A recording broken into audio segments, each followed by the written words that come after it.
Let us talk about crop pests and diseases. Pests and diseases destroy a large portion of the world's crops every year. Farmers lose billions of dollars to these threats. Understanding how to identify and control pests and diseases is essential for your exams. This is Topic 8. We are discussing crop pests and diseases. By the end of this lesson, you will understand what crop pests are, the types of pests, common crop pests, what crop diseases are, the causes of diseases, common crop diseases, methods of pest and disease control, and how to answer exam questions. Take your notes. Let us go. First, what are crop pests? A crop pest is any organism that damages crops, reduces yield, or lowers the quality of produce. Pests include insects, mites, birds, rodents, nematodes, and weeds. Pests can attack crops at any stage, from seeds in the ground to harvested produce in storage. Some pests eat leaves. Some suck sap. Some bore into stems. Some eat roots. Some eat stored grains. Now let me explain the types of pests. Insect pests are the most common. They have 6 legs and a body divided into 3 parts. Examples include grasshoppers, locusts, aphids, caterpillars, beetles, stem borers, and armyworms. Grasshoppers and locusts eat leaves. They can strip a whole field in hours. Aphids suck sap from leaves and stems. They also transmit viruses. Caterpillars are the larvae of butterflies and moths. They eat leaves. Stem borers bore into stems and cause plants to break. Armyworms move in large groups and eat everything in their path. Mites are tiny arthropods related to spiders. They have 8 legs.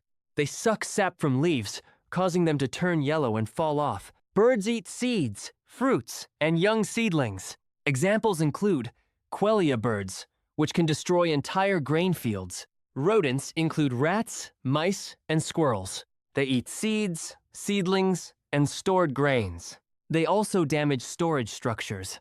Nematodes are microscopic worms that live in the soil. They attack roots, causing stunted growth and wilting. Weeds are plants that grow where they are not wanted. They compete with crops for water, nutrients, and light. Weeds also harbor pests and diseases. Now let me explain common crop pests in Nigeria. The stem borer attacks maize, rice, and sorghum.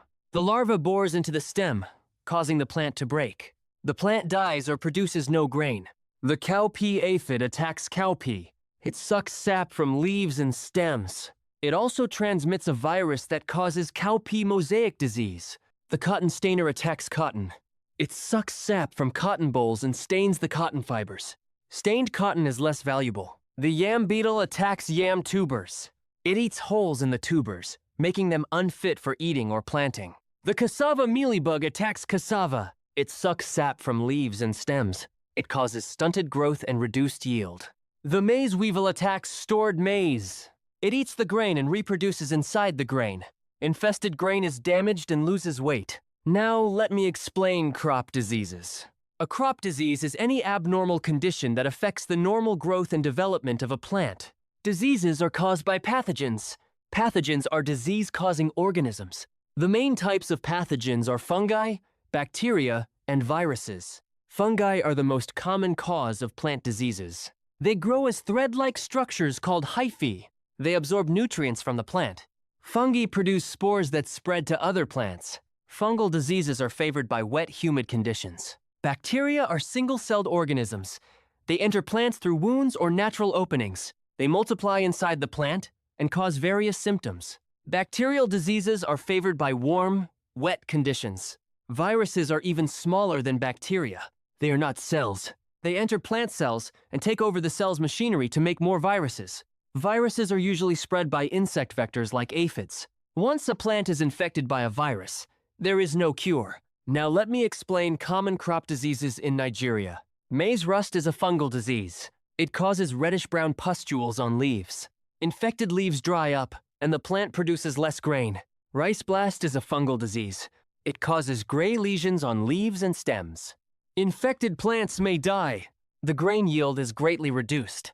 Cassava mosaic is a viral disease. It causes yellow and green patches on leaves. The leaves become distorted. Infected plants are stunted and produce small tubers. It is spread by whiteflies. Cocoa black pod is a fungal disease. It affects cocoa pods. Infected pods turn black and rot. The beans inside are destroyed. The disease spreads rapidly during wet weather. Cowpea mosaic is a viral disease. It causes green and yellow patches on leaves. Infected plants are stunted. The yield of grains is reduced. It is spread by aphids. Groundnut rosette is a viral disease. It causes stunted growth and yellowing of leaves. Infected plants produce few or no pods. It is spread by aphids. Now let me explain the symptoms of pest and disease damage. Farmers can identify problems by looking for symptoms. Chewed leaves indicate insects like grasshoppers or caterpillars. Holes in stems indicate stem borers. Holes in fruits indicate fruit borers or birds. Yellowing leaves could be caused by aphids, mites, or viruses. Wilting could be caused by nematodes or bacterial wilt. Stunted growth could be caused by nematodes, viruses, or nutrient deficiency. Rotting fruits or tubers could be caused by fungi or bacteria. Powdery or rusty patches on leaves are caused by fungi. Now let me explain methods of pest and disease control. There are several methods. Farmers should use a combination of methods. This is called integrated pest management. The first method is cultural control. This involves changing farming practices to make the environment less favorable for pests and diseases. Examples include crop rotation, planting resistant varieties, planting early or late to avoid pest seasons, destroying crop residues that harbor pests, and using clean seeds. Crop rotation breaks the life cycle of pests and diseases that attack specific crops. Resistant varieties have genes that protect them from pests or diseases. The second method is biological control. This uses natural enemies of pests to reduce pest populations. Natural enemies include predators, parasites, and pathogens. Examples include ladybugs that eat aphids, praying mantises that eat many insects, wasps that lay eggs inside caterpillars, and bacteria that kill caterpillars. Biological control is safe for the environment. It does not harm humans or beneficial organisms. The third method is chemical control. This uses pesticides to kill pests and pathogens. Pesticides include insecticides for insects, fungicides for fungi, herbicides for weeds, and nematicides for nematodes. Chemical control is fast and effective. However, it has disadvantages.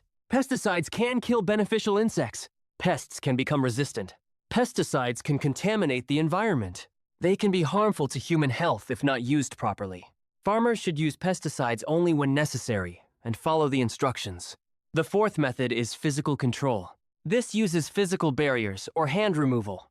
Examples include hand-picking insects, using traps, covering plants with nets, using sticky traps, and using light traps to attract insects. Physical control is safe but labor-intensive. The fifth method is quarantine. This prevents the introduction of pests and diseases into new areas. Infected plants should not be moved. Seeds should be inspected before planting. Now let me explain integrated pest management, or IPM. IPM is a holistic approach to pest control. It uses a combination of methods to keep pest populations below damaging levels. The steps of IPM are monitoring, identification, prevention, and control. Monitoring means regularly checking the field for pests and diseases. Identification means correctly identifying the pest or disease. Prevention means using cultural practices to prevent problems. Control means using biological, chemical, or physical methods only when necessary. IPM reduces the use of pesticides. It protects the environment. It is sustainable. A common exam question asks you to define crop pests and give examples. Here is a sample answer. Crop pests are organisms that damage crops.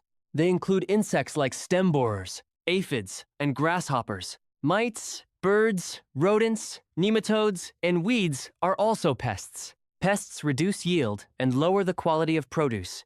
Farmers must control pests to protect their crops. Another exam question asks you to explain the difference between fungi, bacteria, and viruses. Here is your answer.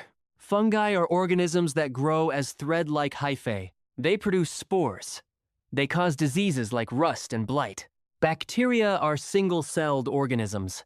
They cause diseases like bacterial wilt and bacterial blight. Viruses are even smaller. They are not cells. They cause diseases like mosaic and rosette. Fungi and bacteria can be treated with chemicals. Viruses cannot be treated. Infected plants must be removed. Another exam question asks you to list methods of pest and disease control. Here is your answer. The methods include cultural control like crop rotation and resistant varieties. Biological control uses natural enemies like ladybugs. Chemical control uses pesticides. Physical control uses barriers and handpicking. Quarantine prevents the spread of pests. Integrated pest management combines all methods. The best approach is to use a combination of methods. Another exam question asks you to explain integrated pest management. Here is your answer. Integrated pest management, or IPM, is a holistic approach to pest control. It uses monitoring to detect pests early. It uses correct identification to choose the right control method. It uses prevention through cultural practices. It uses biological, chemical, and physical controls only when necessary. IPM reduces pesticide use. It protects the environment. It is sustainable.